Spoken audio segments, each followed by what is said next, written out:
কোন সন্তান যদি মা বাপের কবরের কাছে যাইয়া 3 বার সূরা ইখলাস পড়ে, 3 বার, এই 3 বার সূরা ইখলাসের সওয়াবের বরকতে কমপক্ষে 40 দিন মাতা পিতার কবর আযাব বন্ধ হইয়া থাকে।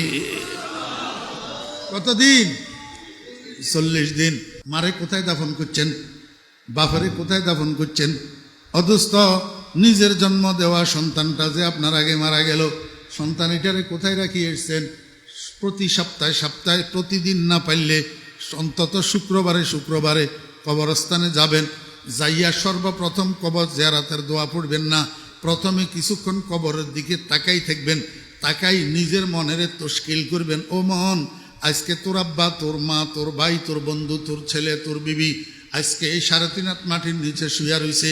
এত কাছে হওয়া সত্ত্বেও তুই কোনো খবর নিতে পারতেছিস না, সুখে আছে না দুঃখে আছে জানিস না। ও মন, আগামীকাল তোর মৃত্যু হলে, তুই মরে গেলে তোরও তো এরকম 3.5 হাত মাটির নিচে ঢুকাইয়া দিবে। এই জমিনে যত মানুষ আছে কেউ তোর খবর নিতে পারবে না।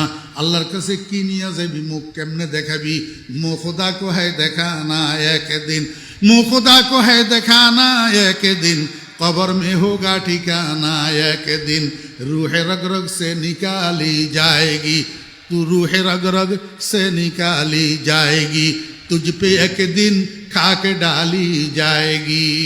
मन के बुझाइते बुझाइते দেখবেন আস্তে আস্তে মনটা নরম হইয়া যাব, চোখের পানি জরজর করে পড়তে শুরু করব। এইবার কবর জিয়ারতের দোয়া পড়েন, আসসালামু আলাইকা ইয়া আহলাল কুবুর ইয়াগফিরুল্লাহু লানা ওয়া লাকুম ওয়া আনতুম সালাফুনা ওয়া নাহনু বিল আসর। ও মুসলমান ভাইরা, মনে কষ্ট নিবেন না, আমরা অনেক হতভাগা মুসলমান আছি, কবর জিয়ারতের দোয়াটাও মুখস্থ জানি না। ওলামায়ে কেরামদের থেকে, ইমাম সাহেব হুজুরের থেকে, মুয়াজ্জিন সাহেব হুজুরের থেকে, মাদ্রাসার মুদাররিস ওলামায়ে কেরামের থেকে, মাদ্রাসার ছাত্রদের থেকে বাংলা উচ্চারণে লিখে নেবেন, লিখে এটারে মুখস্থ করবেন।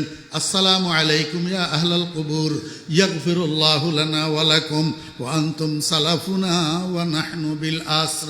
আরেকটা আছে, এটা একটু শক্ত টাইপের, এটা পাইতেন নয়, এটা সোজা আছে, এটারে মুখস্থ করে লইবেন।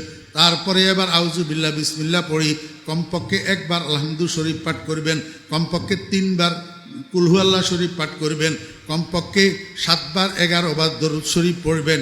এবার আল্লাহর কাছে মনে মনে দোয়া করবেন, হে আল্লাহ, আমি যে তোমার কোরআন তেলাওয়াত করলাম, আমি যে সূরা ফাতিহা পড়লাম, সূরা ইখলাস পড়লাম, দরুদ শরীফ পড়লাম, এগুলার সওয়াব দয়া করে আমার আব্বার রুহের উপরে পৌঁছাইয়া দাও, আমার মায়ের রুহের উপরে পৌঁছাইয়া দাও।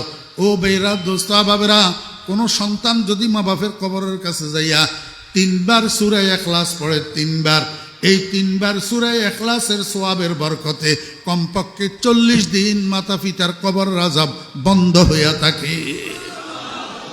কতদিন? 40 দিন।